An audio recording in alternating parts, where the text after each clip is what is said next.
సత్యవంతుడైన దేవునికి మన హృదయాల్లో స్థానం ఇవ్వడం ద్వారా, మారు మనస్సు ద్వారా, రక్షణానుభవం ద్వారా క్రీస్తు ప్రభును మన జీవితంలోకి ఆహ్వానించినప్పుడు ఆయన తన సమాధానాన్ని మన మీద కురుమరించే దేవుడు. ఈ సమాధానం లేదా ఈ శాంతి లోకం ఇచ్చినట్టుగా కాదు, ప్రపంచం ఇచ్చినట్టుగా కాదు, లోకంలో ఉన్న మనుషులు ఇచ్చినట్టుగా కాదు.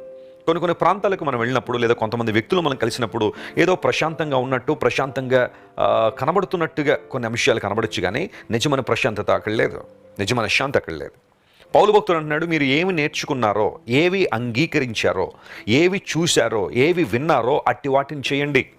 పౌలు భక్తుడు పరిశుద్ధాత్మ ద్వారా ప్రేరేపించబడే ఈ పత్రికలన్నీ రాసుకుంటూ వచ్చాడు. సంఘాలకు ఆయన చేసిన బోధ కావచ్చు, వ్యక్తిగతంగా ఆయన అనేక మందిని కలుసుకుని చెప్పిన మాటలు కావచ్చు, ఉత్తరాల ద్వారా పంపించిన సందేశాలు కావచ్చు, పత్రికల ద్వారా అమూల్యమైన జ్ఞానాన్ని సంఘానికి అపోస్తలుడైన పౌలు ఆత్మ ప్రేరేపణ ద్వారా ఇచ్చారు. మీరు ఏవైతే నా ద్వారా విన్నారో, చూశారో, వేటినైతే అంగీకరించారో అట్టి వాటిని చేయండి.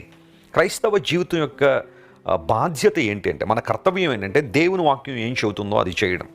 చాలామంది మనుషులు ఏం చెప్పారండి, వాళ్ళు ఏం చెప్పారండి, పెద్దలు ఏం చెప్పారండి, వాటిని చేసుకుంటూ పోతామండి.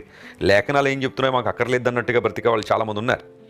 బైబిల్ గ్రంథంలో గమనిస్తే లేఖనం ఏమి చెప్పుచున్నది, ఏ పని చేస్తున్నా, ఏదైనా ఒక పద్ధతిని అనుసరిస్తున్నా, లేదా ఒక కార్యాన్ని చేస్తున్నా లేఖనం ఏమి చెప్పుచున్నది, బైబిల్ ఏం చెబుతుంది ఈ విషయంలో అని పరిశీలన చేసి ముందుకెళ్తున్నావా, లేకపోతే ఎవరో చెప్పారు కదా అని గుడ్డిగా చేసేసి వెళ్ళిపోతున్నావా? క్రైస్తవం అనేది గుడ్డి నమ్మకం కాదు. It's not a blind faith. యేసుక్రీస్తు ప్రభువును అంగీకరించడం అనేది విశ్వాసమే.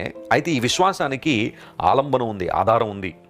ఈ ఆధారం ఒక మాయ కాదు, ఒక మిత్ కాదు. దేవుడు మాయాస్వరూపుడు కాదు, ఆయన మహిమాస్వరూపుడు, ఉన్నవాడు, అనువాడు. కాబట్టే ఆయన మనకు సమాధానాన్ని ఇస్తాడు, శాంతిని ఇస్తాడు. ఎప్పుడంటే ఆయన మాటలకు మనం లోబడినప్పుడు. అట్టి వాటిని చేయండి.